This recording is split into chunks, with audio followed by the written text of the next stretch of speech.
Podem sentar, meus irmãos.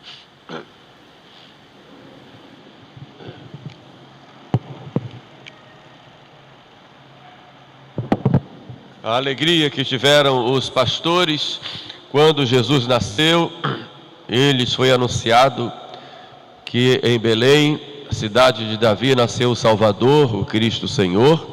Os pastores que eram judeus.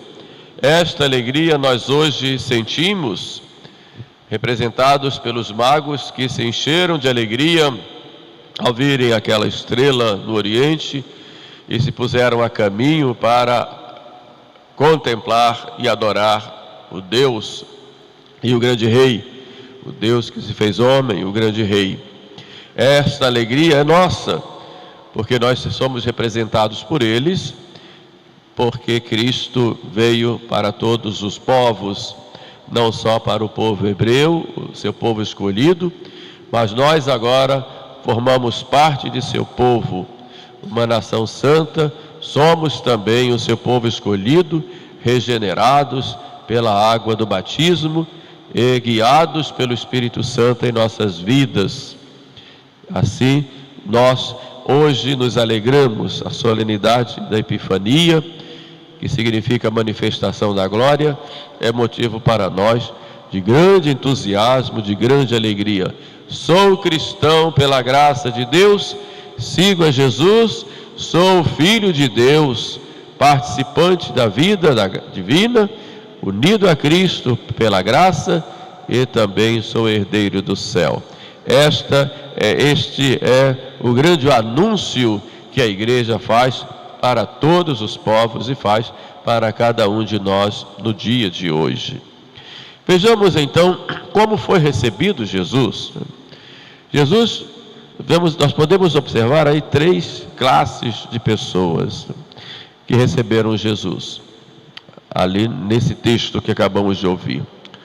Primeiro foi Herodes, que estava mais preocupado com o seu trono, com as suas vaidades, com o seu poder. Cheio de egoísmo, havia conseguido aquele trono por meios escusos e de articulações lá no Senado romano, foi nomeado rei, embora não tivesse direito de herança como rei, nem era judeu, mas estava ali representando o poder romano e dominando aquele povo com seu orgulho, com suas vaidades, com a sua grande sede de poder, disposto a destruir qualquer pessoa que entrasse no seu caminho. Representam aqueles que querem realmente seguir a Cristo, ou que recebem a Cristo, mas estão mais preocupados consigo mesmos, mais preocupados com as suas vaidades, mais preocupados com as coisas do mundo. Ouvem falar de Jesus, realmente nasceu, foi um grande homem, mas isso não me interessa tanto, tenho tantas outras coisas para fazer, que isso fica apenas como um detalhe. Acontece isso também dentro da nossa igreja. Recebo Jesus por costume, está ali, eu vou à missa, eu rezo, muitas vezes recebo os sacramentos, mas eu não deixo que ele entre na minha vida exatamente porque eu tenho outras preocupações. Estou mais preocupado em ganhar dinheiro, em ter meu status social, em me mostrar poderoso diante das pessoas, mais preocupado com as minhas coisas, e que se tiver que escolher entre o poder que eu tenho aqui na terra de gerenciar minha vida em Cristo, eu prefiro seguir o meu caminho e não o caminho de Cristo. Tenhamos muito cuidado, porque nós podemos ser também como esse Herodes, mais preocupados conosco, em fazermos nossa vontade, nossos anseios, egoístas, e deixar Jesus de lado, se tivermos que escolher. A segunda classe de pessoas foram aqueles sacerdotes escribas, os doutores da lei, e conheciam toda a lei. Herodes o chamou e perguntou onde vai nascer, porque vieram os homens de fora, muito ricos, muito poderosos, estão aqui dizendo que o menino nasceu, o rei nasceu, o Messias nasceu. E eles então, vamos procurar saber onde vai nascer o Messias. E estudando as Escrituras, e que conheciam profundamente, disseram: em Belém de Judá vai nascer o Messias. Está previsto aqui no profeta Miqueias: vai nascer o Messias, e tu, Belém, terra de Judá. O Messias vai nascer num lugar pequeno, pobre, que é a menor entre as cidades. Não vai ser aqui em Jerusalém, é aqui perto, mas não é em Jerusalém. E Herodes passa para os magos esta informação. Só que os doutores da lei sabiam de tudo, mas não se põem a caminho. Não querem ficar mal com a sociedade, não querem, se enchem de dúvidas, embora já soubessem que era o tempo da chegada do Messias. As profecias todas levavam para aquele momento, que era a plenitude dos tempos. Eles estavam mais preocupados em manter o status social. Não vão ficar mal com Herodes, e vai que não é, e acontece que de repente não é ele, e nós vamos ficar mal. Então vamos ficar aqui parados, quietos, porque não queremos ficar mal com Herodes. Afinal é o rei que nasceu, foi o rei que nasceu. Não vamos ficar mal com Herodes. Isso é um problema sério na nossa vida, porque muitas vezes nós conhecemos tudo, damos todo valor à doutrina, todo valor aos mandamentos, todo valor aos sacramentos, sabemos tantas e tantas coisas das leituras que fazemos, das palestras que ouvimos, mas em que isto nos leva a atitudes? Temos condições de romper com certas situações ou com certos paradigmas para seguir a nosso Senhor? Em que o nosso conhecimento, a doutrina que professamos, a Santa Missa da qual participamos, os sacramentos que recebemos, em que isto nos leva a atitudes no dia a dia? Em que isto nos faz mudar, nos faz ser melhores? Ou temos apenas uma religião de casca, de ritos, de aparência? Esse é um grande problema hoje, que por um lado nós vemos um grande liberalismo, em que quase mais nada é pecado.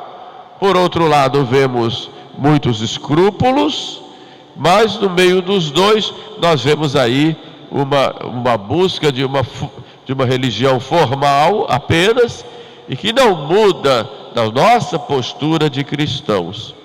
Somos como aqueles sacerdotes, escribas e doutores da lei. Conhecemos tudo, mas isso não muda em nada a nossa vida. Somos capazes de discutir, de irmos para a internet, falarmos outras coisas, e falarmos muitas vezes da tradição, da missa, etc.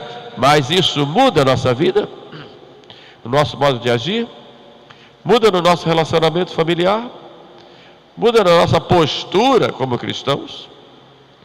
Então é preciso nós fazermos uma revisão, porque pode ser que estejamos em algum ponto sendo como aqueles que conhecem a lei, sabiam onde ia nascer o menino, mas eu não vou para lá.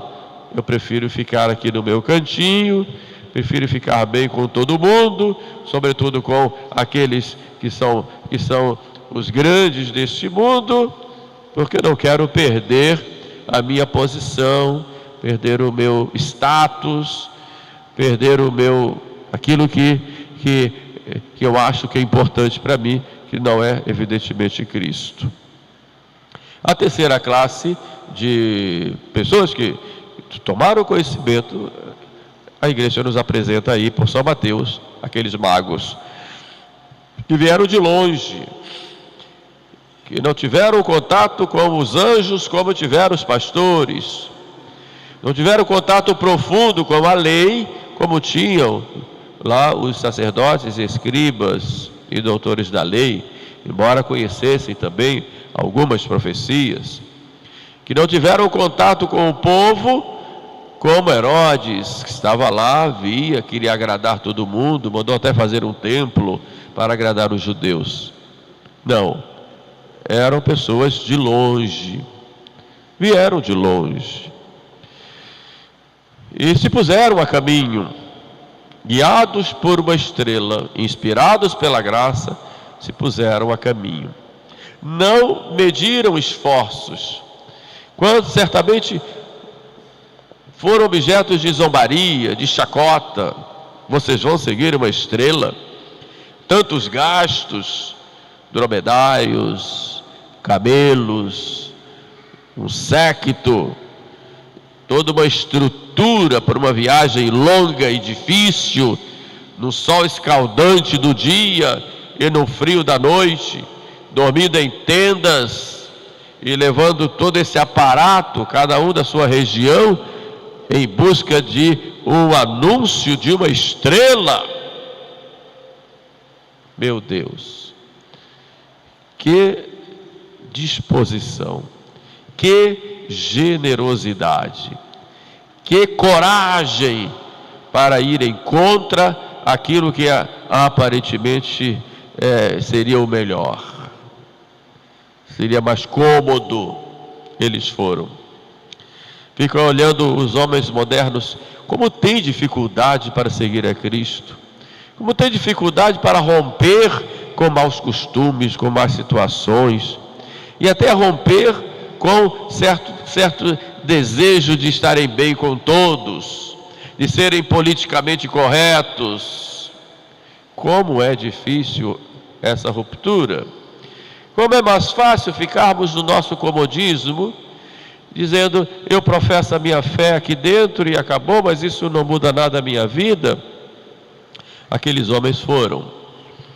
Eles são para nós um exemplo. E por que foram? O que foi que eles viram? O que foi que os atraiu? A Bíblia fala que foi uma estrela. Por que eles viram aquela estrela? Porque olhavam para o alto. Porque nós não vimos a estrela, que na verdade a estrela é o próprio Cristo, porque nós não olhamos para o alto. Nós só olhamos para as coisas de baixo. Só pensamos nas coisas da terra, em estarmos bem com todos, em termos dinheiro bastante, em fazermos muitos investimentos, em cuidarmos do nosso futuro. Só isso, o que é importante, mas não é o principal. O que é o principal na nossa vida? Qual é a razão de viver e vale a pena entregar tudo por causa desse ideal? Qual é o nosso ideal? Eles seguiram a estrela, e a estrela é Cristo. Eles deixaram tudo para seguir a estrela. Nós, depois de mais de 2000 anos de cristianismo, nós não temos a coragem de seguir a Cristo como devemos seguir. Fica uma questão, por quê? Quais são as causas dentro de nós mesmos que nos impedem a termos Cristo como nosso ideal? Meu Deus. No dia de Natal visitei uma família e um rapazinho mostrou lá o presépio, não sei se em tom de deboche, mas disse, conhece o menino? Conhece o menino? E apontando para a imagem do menino Jesus, conhece o menino? Ah, conheço, desde criança, e sou apaixonado por ele até hoje.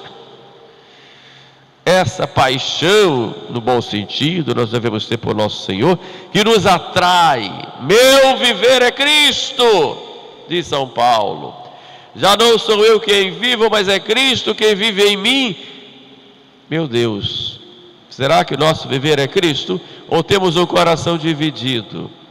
Dividido com uma situação, dividido com uma pessoa, dividido com outros ideais. Meu Deus, meu Deus.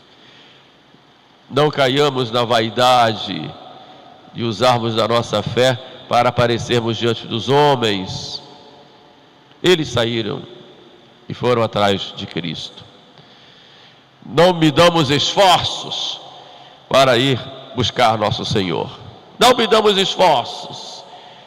Não medamos. Hoje somos muito acomodados. Queremos tudo muito fácil. Não medamos esforços. De jeito algum. Mas eles renunciaram tudo.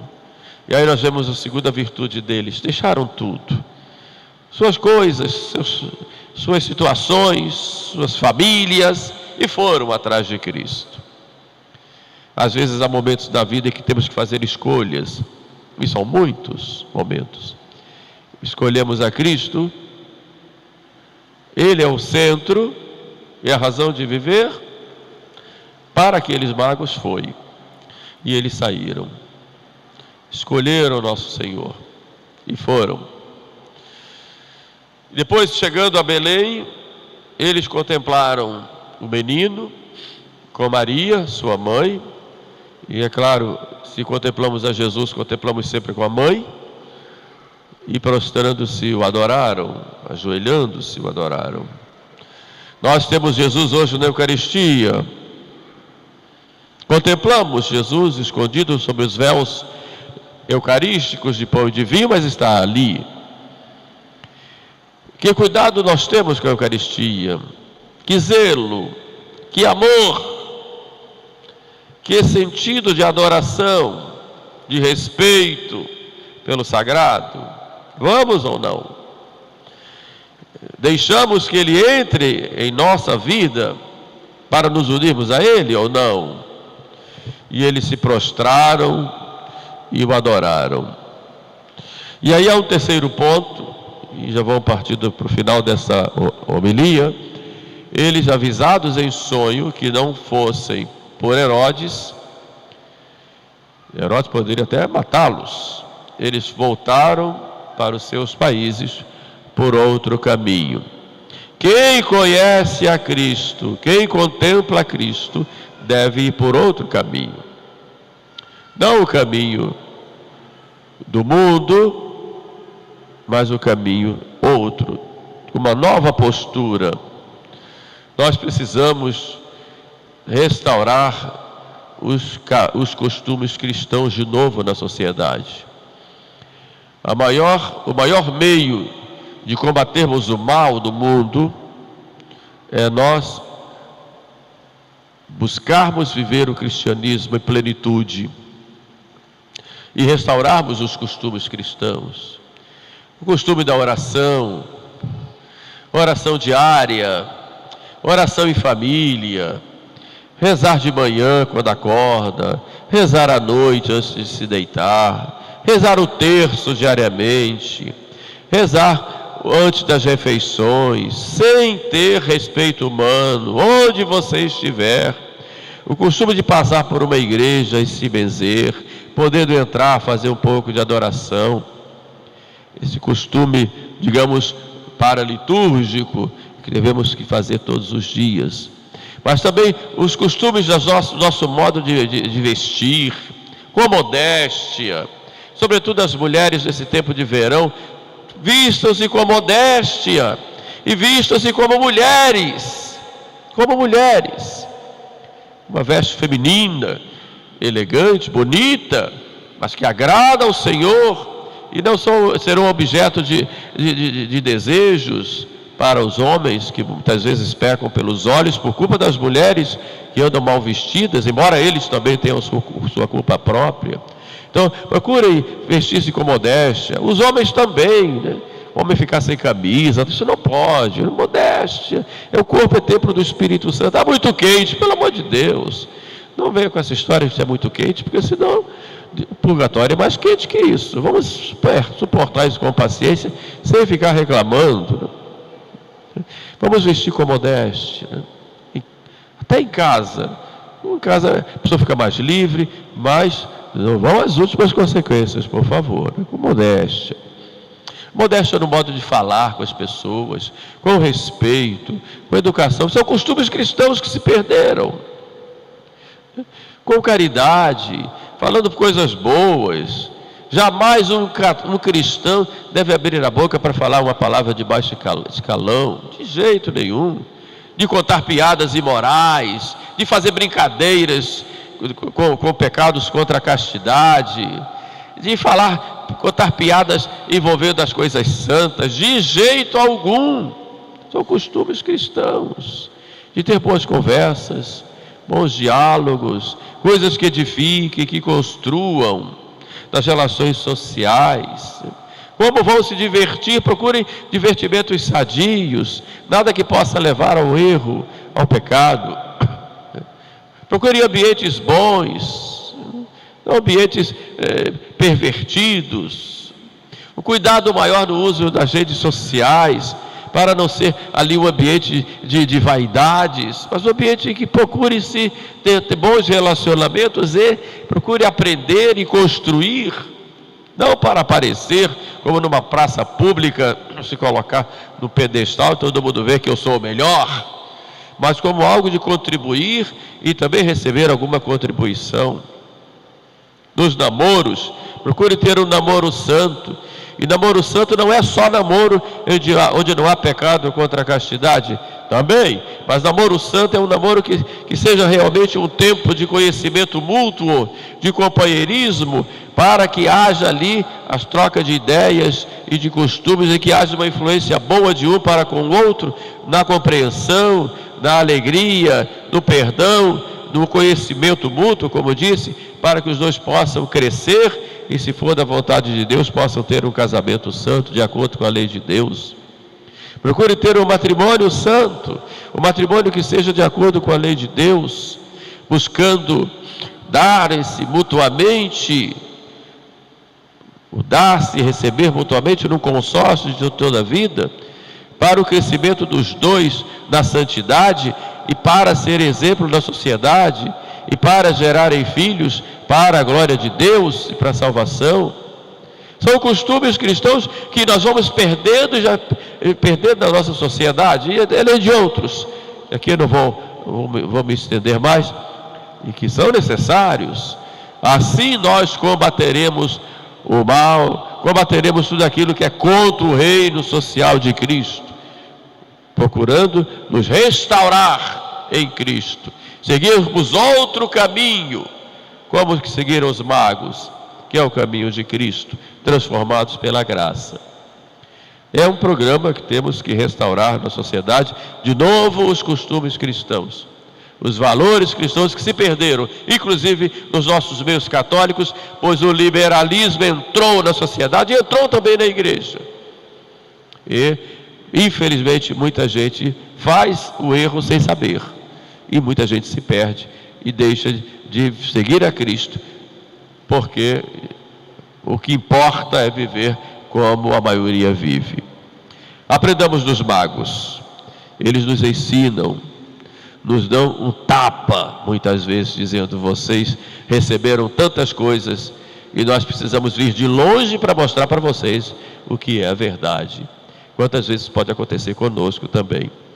E pensamos a Santíssima Virgem Maria, que apresentou a Jesus aqueles 3 magos, recebendo aqueles presentes em nome do menino, para que ela possa nos encher da caridade, do espírito de sacrifício e, sobretudo, o espírito de amor a seu Filho Jesus.